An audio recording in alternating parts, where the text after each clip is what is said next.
Bom dia, saúdo a todos com graça e paz da parte de Jesus de Nazaré. Deixa eu só me preparar aqui, separar as coisinhas.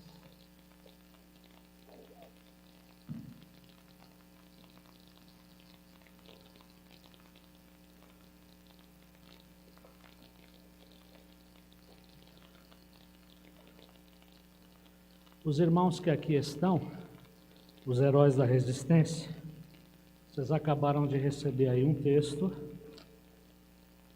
e esse é o tema de hoje, da nossa aula, né? Nós vamos falar sobre testemunho, um desafio à ação, tá? E lembrando que nós ainda estamos nos debruçando sobre o livro de Provérbios, né? Estamos estudando o livro de Provérbios já há um certo tempo, mas ainda temos ensinos preciosos a tirar aqui desse livro, tá? E hoje vamos falar sobre o testemunho, como que isso é tratado, como que isso aparece no livro de Provérbios. E como cristãos, nós sabemos a importância do testemunhar, né? Porque é aquela história, se você... o Evangelho, as boas novas, as boas notícias, elas são assim. Se você receber uma boa notícia, não guarde ela só para você, você tem que falar dela para os outros. Você tem que testemunhar, você tem que falar sempre que você tiver oportunidade. No cristianismo, na vida cristã é assim. Temos que falar daquilo que Deus fez e faz na nossa vida, né? E ainda vai fazer, tá? Então nós vamos começar aqui pelo texto básico de hoje. O nosso texto básico da aula de hoje, ele está em Provérbios, como eu já falei, no capítulo 24, tá? Dos versos 10 a 12. Esse é o nosso texto básico, tá? Bom, aqui na Bíblia que eu utilizo, é a mesma Bíblia que você tem, a gente às vezes está com versões um pouco diferentes, mas a Bíblia é a mesma, o sentido do texto é o mesmo. Aqui na minha Bíblia aparece assim como título do capítulo 24: A fé em Deus inspira e fortalece. Bom, olha o que a partir do versículo 10 até o 12 nós encontramos aqui. Se te mostras vagaroso para ajudar teu próximo, pouca força terás no dia da angústia. Repito, se te mostras vagaroso para ajudar o teu próximo, pouca força terás no dia da angústia. Liberta o que estão sendo conduzidos à morte. Salva os que são arrastados ao suplício. Porquanto, ainda que alegares, eis que não sabíamos o que ocorria. Aquele que investiga todos os corações não perceberia a verdade? Não saberia aquele que preserva a sua vida? Não retribuirá ele a cada um segundo a sua atitude? Então está aí. Do verso 10 ao verso 12, esse é o nosso texto básico de hoje. E já que estamos falando em testemunho, qual que é o objetivo nosso hoje principal? Nós vamos refletir aqui por que Deus coloca pessoas com problemas em nosso caminho. Para pensar nisso. Por que Deus coloca pessoas com problemas, começando por nós que temos nossos problemas também, mas por que Deus coloca pessoas com problemas em nosso caminho? Tá? Deus coloca pessoas... Alguém faz ideia do porquê que Deus coloca pessoas com problemas em nosso caminho? O que vocês acham? Por que Deus faz isso, hein?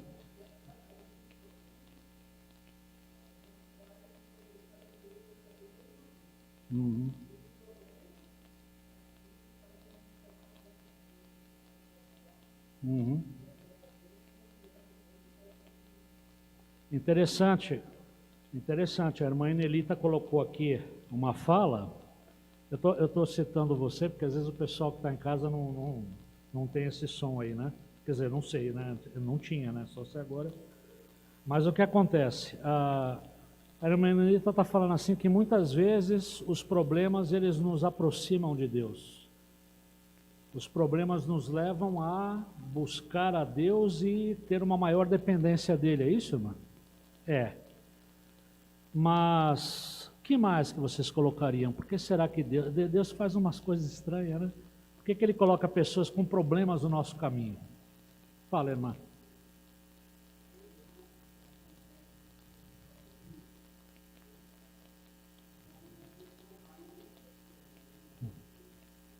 Uhum.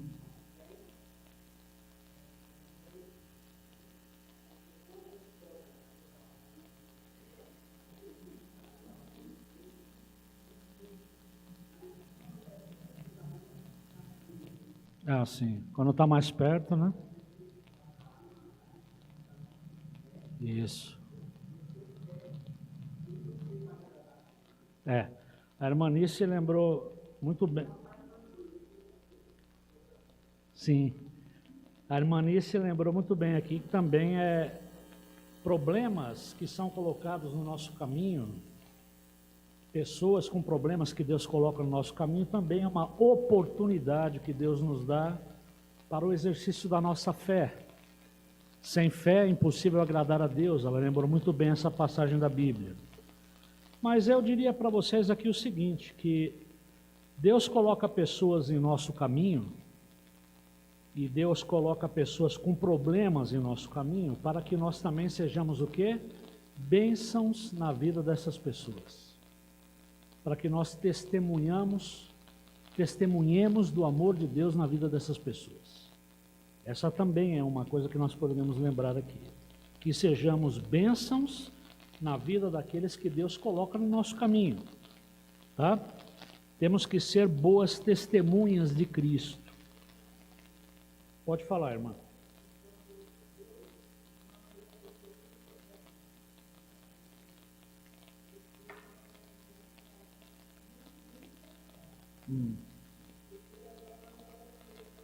Sim.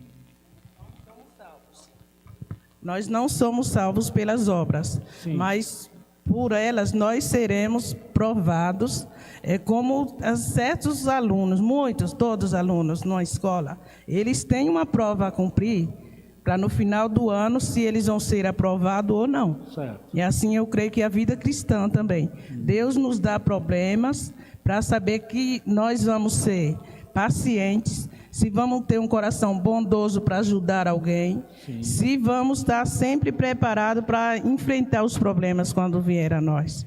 Ok. A irmã Anelita colocou muito bem. Obrigado, viu, Eliseu?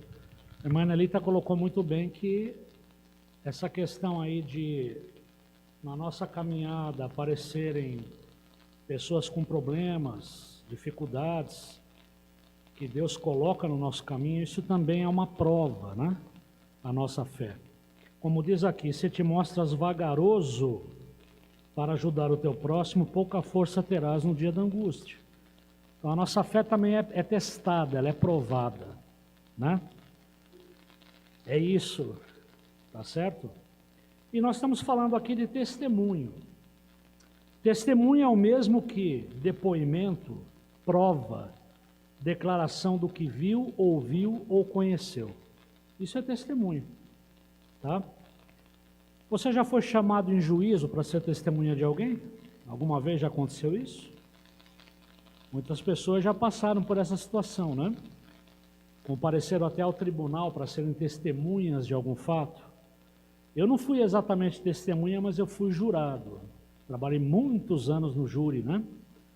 E o júri sempre, vocês sabem que o júri popular, ele sempre julga causas de atentado contra a vida, né? Ou é homicídio, ou é tentativa de homicídio. Então tinha uns casos lá que eram de arrepiar. Mas é o seguinte, vamos lá para o nosso texto então? O nosso texto de hoje, ele começa com uma história muito legal, viu? Muito bonita, eu gostei muito dessa história. Olha o que eles colocam aqui. E tem muito a ver com o que o nosso irmão Guilherme, nosso futuro pastor Guilherme, tem muito a ver com o que ele falou num dos sermões dele recentes aqui, de sermos luz, né? Sermos sal, sermos luz, né? Olha que interessante essa historinha. Conta-se a história de um velho cego, que sempre levava consigo uma lanterna acesa quando saía à noite. Espera aí, ele saía sempre com uma lanterna à noite, ele era cego. Aí alguém, sempre tem alguém, né? Não adianta. Sempre tem alguém se metendo na vida de alguém. Alguém falou assim, tá aqui. Alguém chegou para o cego e falou assim, para aquele senhor, o senhor não sabe quando é dia ou noite? Disse-lhe alguém certa vez, por que leva sempre consigo essa lanterna? Aí ele falou assim, respondeu o velho, trago comigo a luz para que os outros não tropecem em mim. Em outras palavras, por toda parte por onde andares, leva contigo uma luz, a fim de que não causes tropeço a ninguém. Interessante, bonito isso aqui.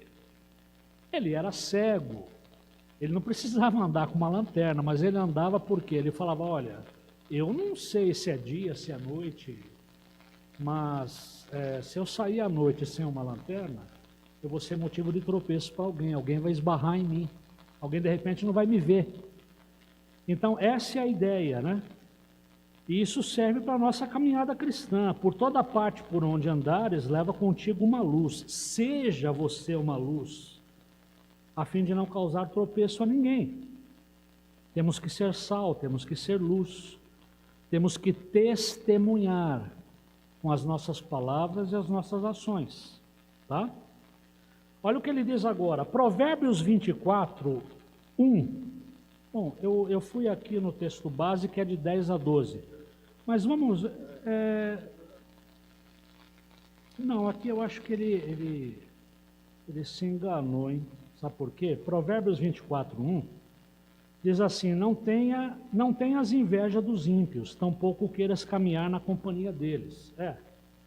Cuidado com quem você anda, né? A gente já falou sobre isso. Mas olha o que diz aqui, Provérbios 24, 1, vamos ler como está no texto, faz um apelo à evangelização. Quando a gente fala de testemunhar no contexto cristão, a gente está falando de evangelizar, de falar de Jesus para as outras pessoas. Então, Provérbios 24, 1 faz um apelo à evangelização e esta pode assumir diferentes formas. Desde que Jesus ofereceu a água da vida à mulher samaritana no poço de Jacó, isso aí está relatado lá em João 4, e desde que Filipe se assentou ao lado do etíope em sua carruagem, para anunciar-lhe as boas novas de Jesus, isso está em Atos 8, o evangelismo pessoal tem sido uma oportunidade enorme para testemunhar de Cristo aos parentes, amigos, vizinhos, colegas de trabalho que ainda não o conhecem, tá? Então é isso, se você vai lá, em João 4, a mulher samaritana que foi ao poço buscar água, e Jesus falou, olha, você está atrás de uma água que vai te matar a sede momentaneamente, eu quero te oferecer uma outra água, uma água que jorra para a vida eterna, não é isso? Filipe também, ele se assentou ao lado do etíope, o etíope estava lendo Isaías, não era isso? E ele, ali, movido pelo Espírito Santo, ele falou assim, você entende o que você está lendo? Ele falou assim, olha, eu estou lendo, mas falta alguém para me explicar isso aqui. Aí ele falou, pronto, é a oportunidade que eu estava esperando, tá? Então, escuta, desde a época do Novo Testamento, lá do começo da igreja, o evangelismo pessoal tem sido uma oportunidade enorme para testemunhar de Cristo a todos, começando pelos da nossa casa, tá certo? Mas aí vem aquela pergunta, o que significa testemunhar ou evangelizar? Mas o que significa isso?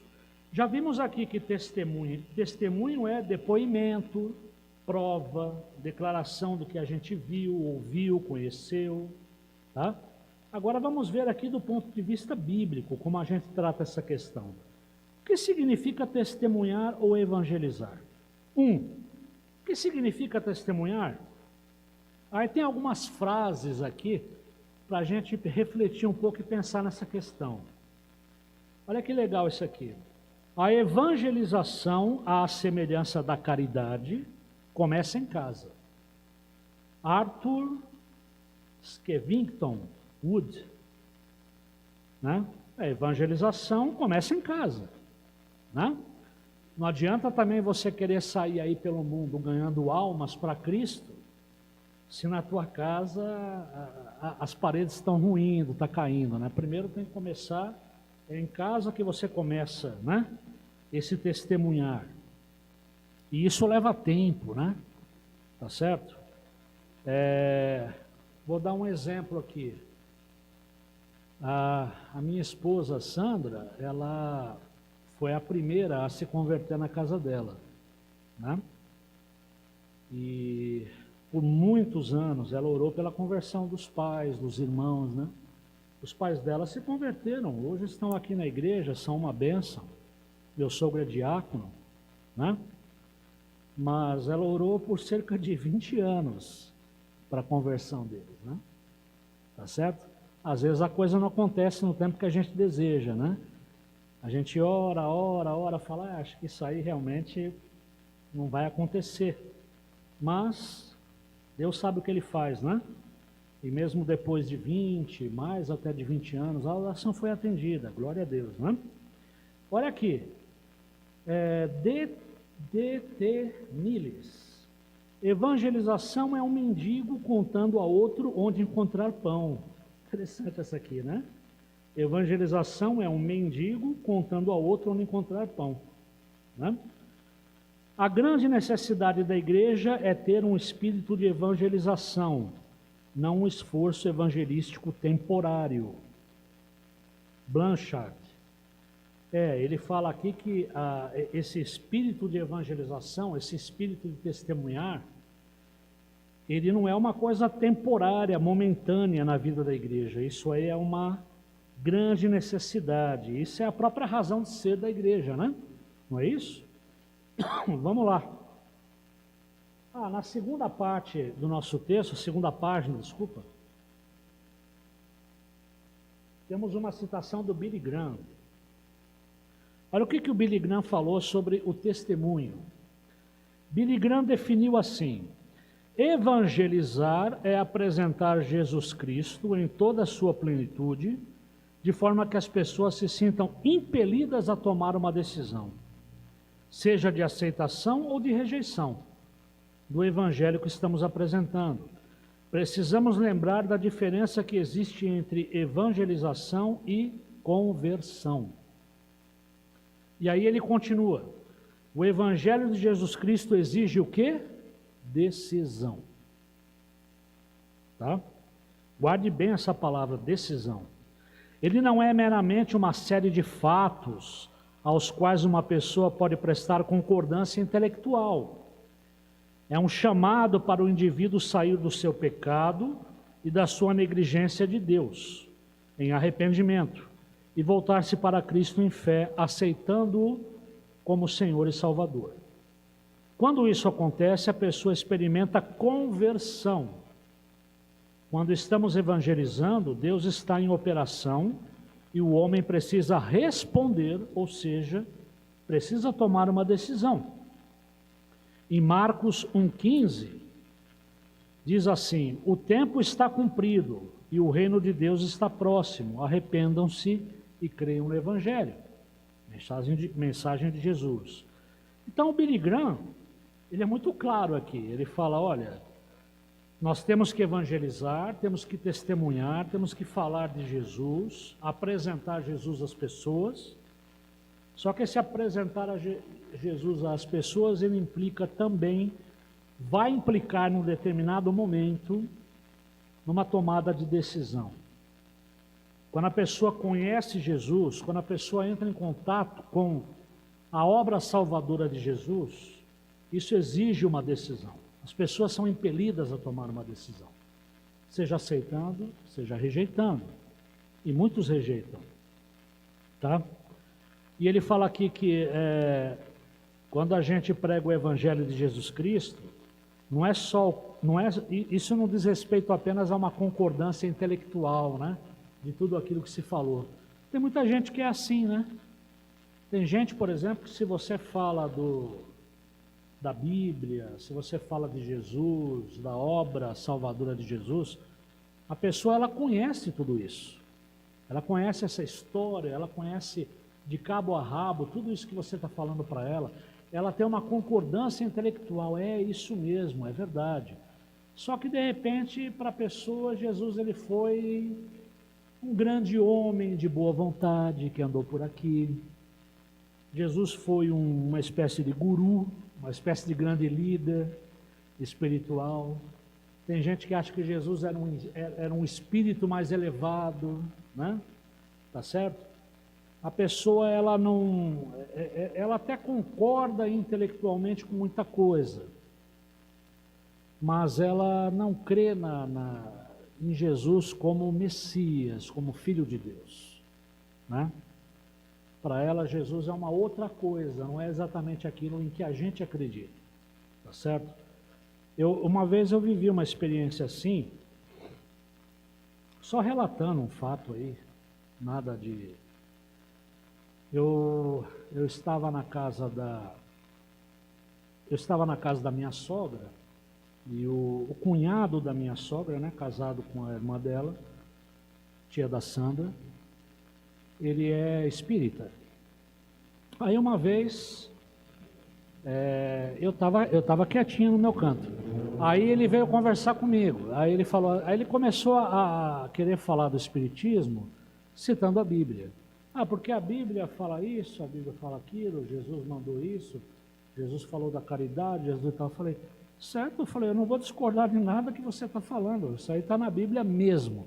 Eu falei, mas a mesma Bíblia que você está citando também fala que Jesus era Messias, que Jesus ele foi prometido nas Escrituras, que ele veio para salvar a humanidade, tarará, tarará. Aí mudou de figura, né? Ele falou assim, mas aí ele falou, o papel aceita tudo.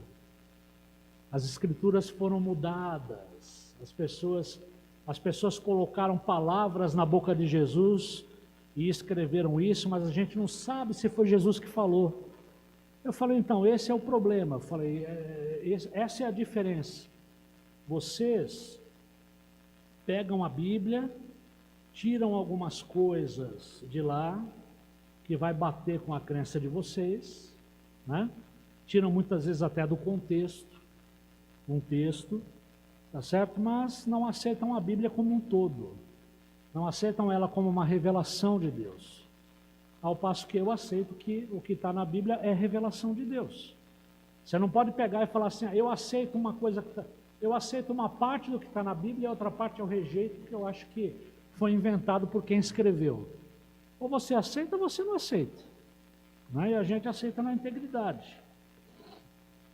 Eu falei, não adianta você aceitar a Bíblia só quando lhe convém, né? Expliquei para ele. Mas aí sabe como que é, né? Então tá aí, ó. É isso. O Evangelho de Jesus Cristo exige decisão. Nós temos que evangelizar, apresentar Jesus de forma que as pessoas se sintam impelidas a tomar uma decisão. E aí tem uma parte aqui que eu acho interessante. Eu vou dizer aqui o que eu acho. Diz aqui o seguinte: muitos têm confundido evangelização com ação social. Verdade, verdade. Evangelização é ação social? Não somente, né? Diz aqui o seguinte: é fato que devemos ao nosso próximo atos concretos de amor. É o que nós estávamos falando agora há pouco aqui. A fé sem obras é morta. Não adianta você sair testemunhando do amor de Deus e na ação social zero, né? Seu testemunho é vazio, seu testemunho é morto, não tem obras acompanhando aquilo, né? Então está aqui, muitos têm confundido evangelização com ação social. É fato que devemos ao nosso próximo atos concretos de amor. Todavia, nada substitui a pregação do Evangelho.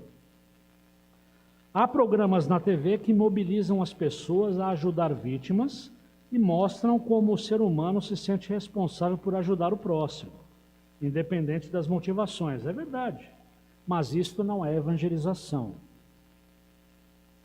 Por quê? Porque a mensagem do Cristo crucificado e ressurreto não está sendo proclamada.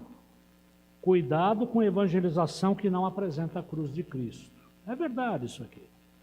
É mais ou menos assim, né? Não adianta, veja bem, não adianta evangelizar e não promover nenhuma ação social. Mas não adianta também promover ação social e esconder a cruz de Cristo, e não falar realmente da mensagem que está na Bíblia, não apresentar Jesus. Tá? Deu para entender? É aquela velha coisa que a gente fala do conflito entre fé e obras, né? Uma coisa tem que andar junto com a outra. Né? Quando você só tem um elemento, a coisa tá faltando alguma coisa muito importante aí. Vamos lá. Há outros que estão ligando a evangelização à erradicação da pobreza. Muita gente acha que o objetivo do evangelho é promover a revolução. É levar os pobres a se levantarem em armas, tomar o poder e vamos mudar isso aqui, né? Ou seja, tem gente que confunde evangelização com revolução, né? Erradicação da pobreza. Olha, eu acredito, sinceramente, que devido ao próprio pecado, o pecado ele faz tanto estrago e continua fazendo tanto estrago no ser humano, são tantas injustiças, eu não acredito que a pobreza possa ser erradicada. Esse negócio de falar, vamos acabar com a pobreza, eu acho isso uma utopia. Mas é claro, a gente não pode aceitar pobreza extrema, miséria, isso não deve existir, né? Não adianta, por exemplo, a gente querer evangelizar e fechar os olhos para a pobreza extrema, para a desigualdade extrema que nós temos. Mas também não adianta você fazer um uso, veja se vocês estão me entendendo, não adianta só você fazer um uso político da palavra de Deus, deixando de lado também a cruz, não evangelizando. A gente tem que buscar o quê? Aliar essas coisas, né? Então está aqui, ó. Há outros que estão ligando a evangelização à erradicação da pobreza, mas isso também não é evangelização. Há muitas pessoas que saem da pobreza para a riqueza, ele cita aqui jogadores de futebol, se bem que isso aqui é uma peneira danada, né? Quantos jogadores de futebol conseguem chegar aí onde chegou, por exemplo, o Neymar, né? Todavia, esses que saem da pobreza para a riqueza estão sem salvação. Sim. Não confunda o subir na vida com a conversão ao Senhor Jesus Cristo, né? É bom a gente falar isso para certos pastores, apóstolos e bispos, né? Não confunda o subir na vida, a prosperidade material, com a conversão ao Senhor Jesus Cristo. Muitas igrejas fazem essa associação hoje, né? Quanto mais próspero materialmente você é, mais perto de Deus você está, né? Deus está te abençoando. Deus quer abençoar mesmo, mas cuidado. Oi, irmã.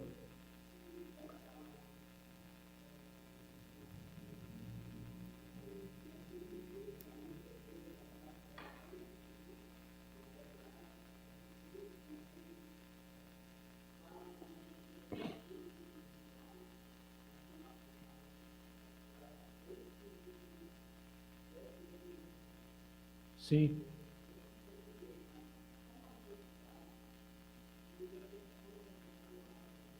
Amém. Amém. Riqueza não é... tem muita gente que acha que quanto mais acumula bens, quanto mais riqueza tem, mais feliz será, né? Em parte é verdade, né? Em parte é verdade, mas não totalmente, né? Tá certo? E eu não vou falar do Rivotril de novo, porque a irmã vai achar ruim comigo. Tô brincando, viu, irmão? É o seguinte... Não, mas o que eu quis dizer, eu citei aqui o nome do remédio, nem devia ter citado, vou acabar sendo processado ainda, mas o que acontece? É aquela coisa, tem gente que, é o que a gente estava comentando aqui outro dia, tem gente que, olha, tem dinheiro para dar e vender, mas não tem paz, O cara dorme à base de remédio, acorda à base de remédio, vive à base de remédio, né? Para pensar nisso aí, né? Olha, já que nós estamos falando aqui que a evangelização não deve ser confundida com a ação social, mas a ação social ela tem que estar aliada com a evangelização. Erradicação da pobreza não é evangelização, mas quem está evangelizando tem que ter os olhos abertos e uma preocupação para isso também.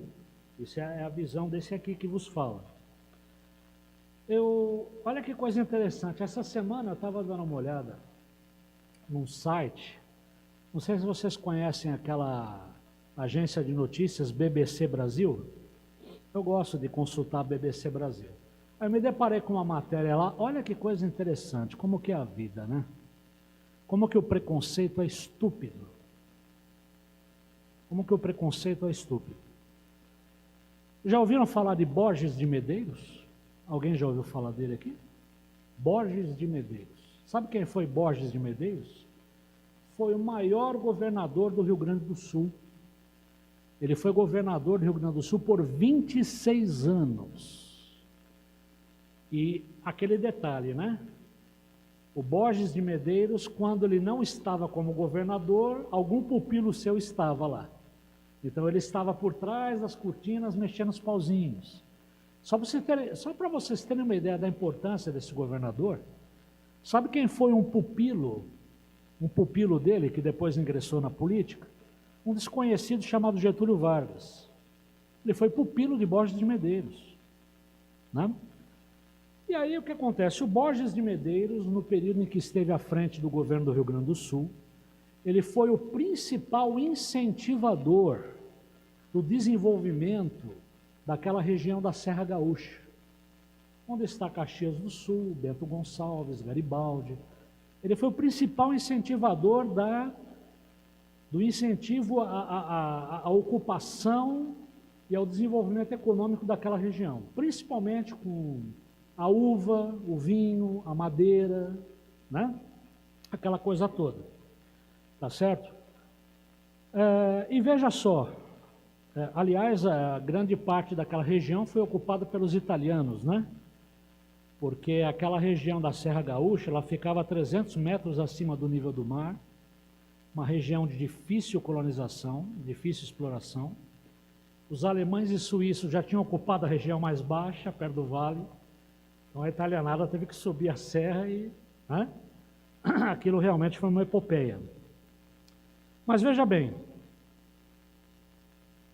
o Borges de Medeiros, enquanto autoridade, incentivou muito o desenvolvimento da indústria do vinho, da uva nessa região aí, a ocupação da região.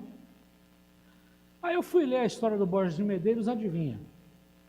O Borges de Medeiros era filho de pernambucano. O pai dele era pernambucano.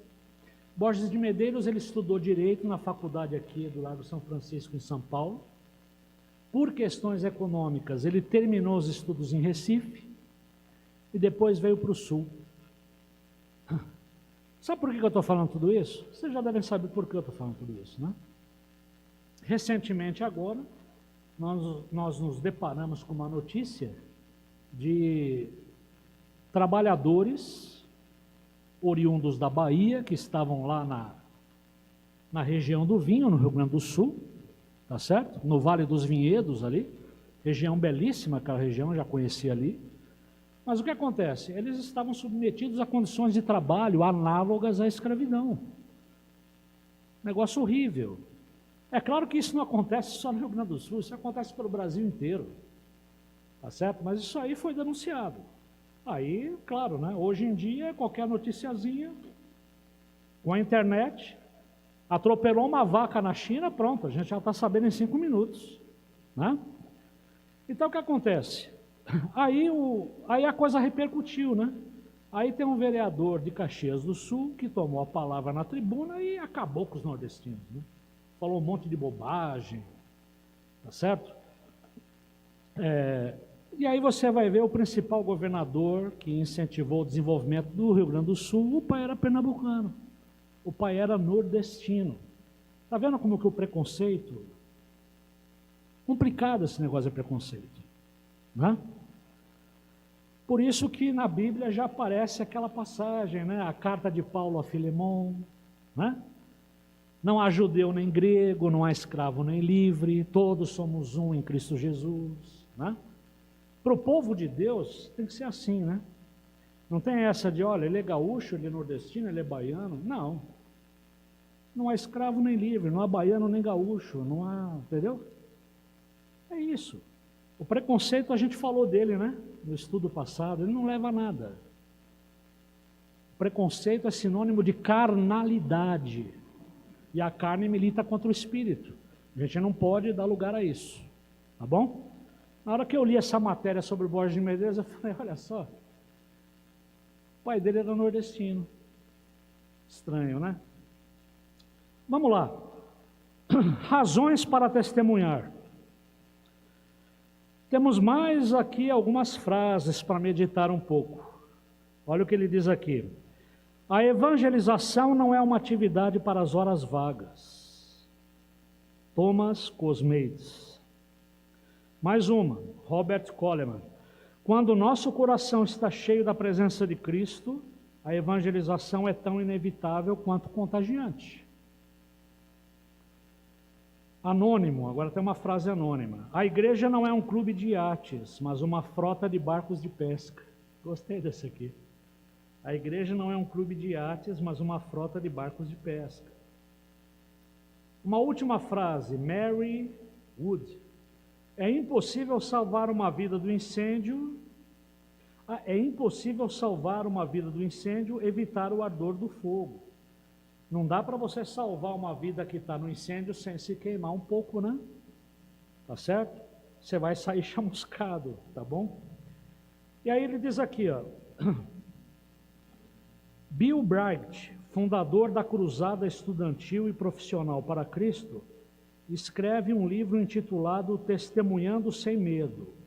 Atualmente o título é Vencendo o Medo do Fracasso, no qual atesta algumas razões para o testemunho cristão.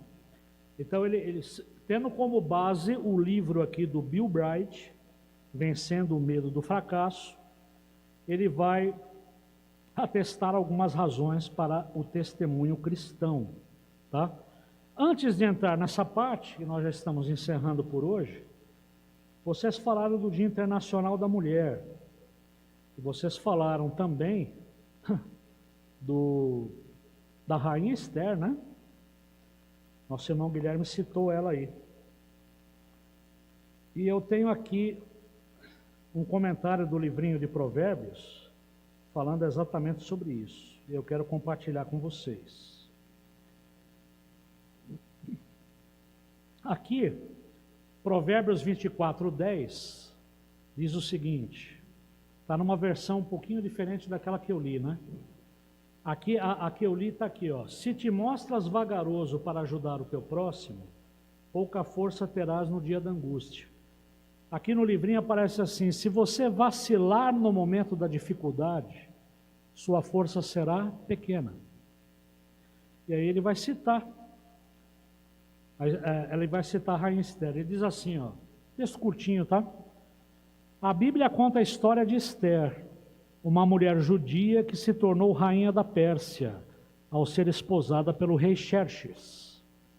Certo dia, um dos oficiais do rei resolveu perseguir os judeus que viviam no império de Xerxes. Entre os oficiais do rei havia um judeu chamado Mardoqueu, que também era primo da rainha Esther. Quando ficou sabendo do plano de perseguição contra os judeus, Mardoqueu procurou a rainha e insistiu que ela intercedesse junto ao rei em favor do seu povo.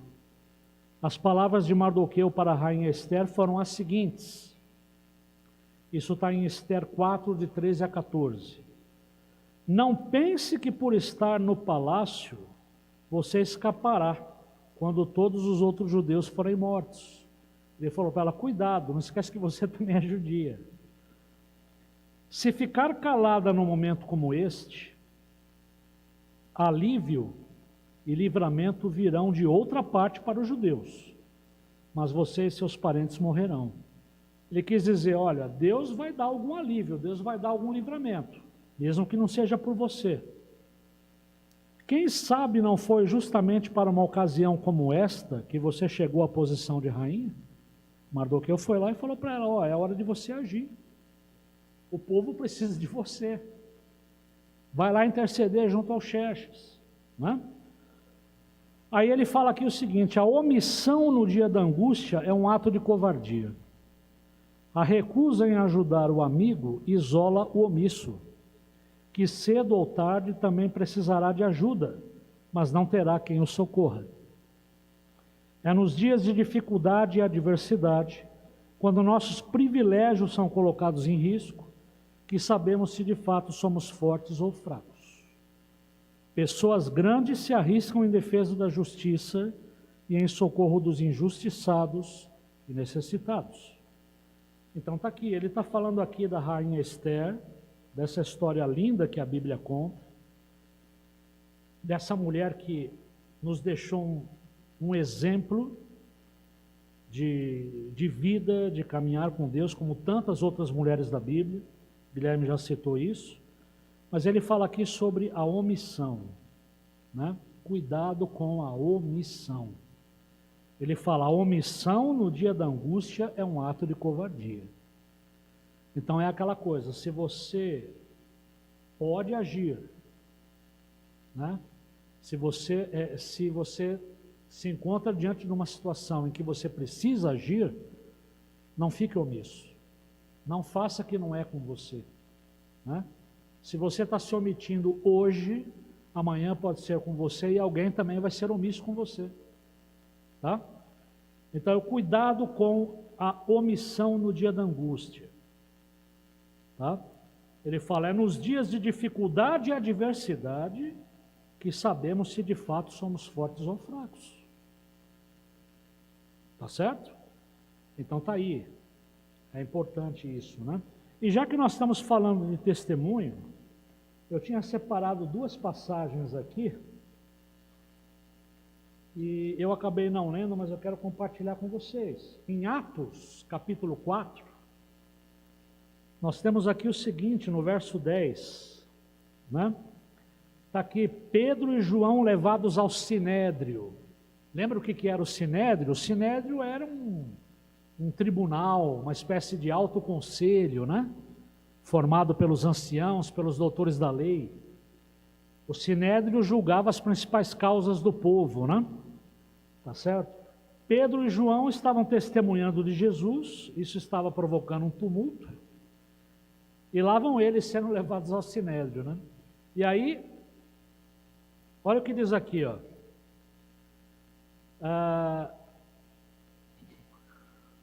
No capítulo, no 4:10 diz assim, tomai conhecimento vós todos e todo o povo de Israel de que, em o nome de Jesus Cristo, o Nazareno, aquele a quem vós crucificastes, porém a quem Deus ressuscitou dentre os mortos, sim, por intermédio desse nome, é que este homem está aqui diante de vós plenamente curado. Eles tinham curado um homem, né? Tá certo? E aí o pessoal falou assim, olha, vocês podem ir embora, a gente esquece tudo o que aconteceu, mas ó, fica de boa aí, para de falar desse Jesus, não agita o pedaço não, tá bom? E aí lá no 19 diz assim, contudo, tá aqui ó, no 18, 4:18, depois que Pedro declarou que em nome de Jesus eles tinham feito a cura, né? Tá certo? Era um paralítico, não era? É isso mesmo. Aí eles falam assim, então, convocando-os novamente, os maiorais do Sinédrio lá, ordenaram-lhes que não falassem, tampouco ensinassem em o nome de Jesus. Contudo, Pedro e João propuseram-lhes, julgai vós mesmos, se é justo diante de Deus obedecer a vós mais do que a Deus, pois não podemos deixar de falar de tudo quanto vimos e ouvimos. Tá? E lá em 1 Pedro, já caminhando aqui para o final, Pedro também fala alguma coisa sobre isso. 1 Pedro 3.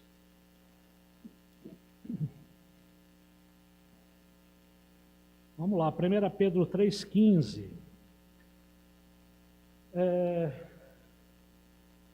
Pedro diz assim: antes, reverenciai a Cristo como Senhor em vosso coração, estando sempre preparados para responder a qualquer pessoa que vos questionar quanto à esperança que há em vós. Ou seja, quando você for questionado, você não pode se omitir, como falamos aqui na história de Esther. Você tem que estar sempre preparado para falar qual é a razão da sua esperança. É uma oportunidade que se abre para você falar do Evangelho. Só que ele fala assim, no 16: contudo, fazei isso com humildade e respeito, conservando boa consciência, de tal maneira que os que falam com malignidade contra o vosso bom comportamento, pelo fato de viverdes em Cristo, fiquem envergonhados de suas próprias calúnias. Então está aí. Não perca a oportunidade de falar sobre a esperança que há em vós, mas fazer isto com humildade e respeito, para que aqueles que caluniam você se sintam envergonhados, tá? E aí, para terminar o nosso texto, vamos lá. Só falta aqui esse pedacinho. Eu falei do Bill Bright, né? Do livro Vencendo. O título do livro atualmente é Vencendo o Medo do Fracasso. Ele vai atestar algumas razões para o testemunho cristão. Então vamos lá. Por que não podemos permanecer em silêncio? A. Cristo deu uma ordem explícita a todos. Primeiro porque é a ordem de Jesus, né? Tá certo? Tá aí. Marcos 16:15. Vamos ver o que tem lá? Vocês estão comigo? Vamos terminar? Marcos 16:15. E lhes ordenou: enquanto estiveres indo pelo mundo inteiro, proclamai o evangelho a toda criatura. Aquele que crer e for batizado será salvo. Só que Jesus fala assim depois: todavia quem não crer será salvo também. É isso que está escrito aí? Não, né? Todavia quem não crer será condenado. Então está aí, primeiro ponto, item A. Cristo deu uma ordem explícita a todos. Item B. Homens e mulheres estão perdidos sem Cristo. Romanos 3:23. Vamos ver o que a Bíblia fala. É só uma citação aqui, né? Romanos 3:23. Porque todos pecaram e destituídos estão da glória de Deus. Todos, sem exceção. Né? A Bíblia não fala que tem uns mais santos do que outros. Uns cuja oração é mais forte do que a oração do outro, né? Tá certo? Nada a ver. Tá? As pessoas, item C agora. As pessoas, ao contrário de não estarem interessadas, estão realmente famintas do Evangelho. É uma verdade. Muitas vezes você acha que as pessoas não estão interessadas, não querem ouvir falar nada do Evangelho, mas de repente, quando às vezes você começa a conversar, falar alguma coisa, você vê que há uma necessidade, uma fome pela palavra, tá certo? Entender, os cristãos estão de posse do maior dom já colocado à disposição da humanidade. Temos a maior de todas as notícias já anunciadas. O Evangelho, a boa nova, a boa notícia. Item E. É aí que acaba o nosso texto, né? Vamos lá. O de hoje, né? O amor de Jesus por nós e o nosso amor por Ele nos constrangem a partilhá-lo com os outros. Vamos agora para 2 Coríntios. 2 Coríntios capítulo 5, 14 e 15. Olha o que diz aqui o apóstolo Paulo. Porquanto o amor de Cristo nos constrange, porque estamos plenamente convencidos de que um morreu por todos, logo todos morreram. E ele morreu por todos para que aquele que ele morreu por todos para que aqueles que vivem já não vivam mais para si mesmos, mas para aquele que por eles morreu e ressuscitou. Então está aí. O amor de Cristo nos constrange. O amor de Cristo é uma coisa tão tão maravilhosa, tão forte, e deve ser assim na nossa vida, que a gente se sente constrangido, impelido a falar do amor de Cristo para as pessoas. É aquela coisa, né, que a Bíblia fala, se você encontrou um tesouro, né, não guarda esse tesouro embaixo da cama, né? Se você quer iluminar a casa, não é isso? Não pega a lanterna ou a candeia, que seja um lampião, e coloca num lugar onde ele não vai iluminar. Tem que ser luz, tá certo? Então aí, o amor de Jesus nos constrange, amém? Bom, então nós terminamos aqui a primeira parte do nosso estudo, Testemunho, um desafio à ação. Semana que vem a gente vai dar continuidade. Aí eu queria só chamar a atenção para uma coisa. Quer ver? Essa parte que diz aqui no item B, homens e mulheres estão perdidos sem Cristo, todos pecaram sem distinção, e estão destituídos, afastados da glória de Deus, só a graça mesmo. Eu vou compartilhar com vocês um trecho de um livro que eu estou lendo. Eu não sei se vocês devem conhecer, evidentemente, eu já usei ele várias vezes aqui nas nossas aulas. É o pastor Israel Belo de Azevedo, lá do Rio de Janeiro. Ele escreveu um livro. Quando eu vi esse livro aqui, eu acabei comprando ele, porque eu falei, não, esse livro aqui deve ser muito bom, e é O Espiritismo segundo Jesus Cristo. Não tem um livro aí chamado O Evangelho, né? Segundo, tá? Então, O Espiritismo segundo Jesus Cristo. E tem um trecho aqui que ele vai falar sobre essa questão ele fala sobre essa questão de termos intercessores, né? Tá certo? A Bíblia fala que o único intercessor é Jesus, né? Não há outro nome dado entre nós pelo qual devemos ser salvos, né? Mas muitas pessoas, até de boa fé, muitas vezes elas aprenderam assim, cresceram sendo ensinadas assim. As pessoas acreditam em intercessores, né? Pessoas o que é o intercessor? É alguém que tem mais mérito do que o outro, né? E aí ele pode levar a oração do outro, questão do mérito. Vamos falar sobre isso, tá? Domingo que vem. Então não perca domingo que vem nesse mesmo bate-lugar, nessa mesma bate-hora estaremos aqui, tá bom? Olha, que Deus abençoe o domingo de vocês, abençoe a família de vocês e um grande abraço do irmão Alexandre e da irmã Sandra para todos, viu?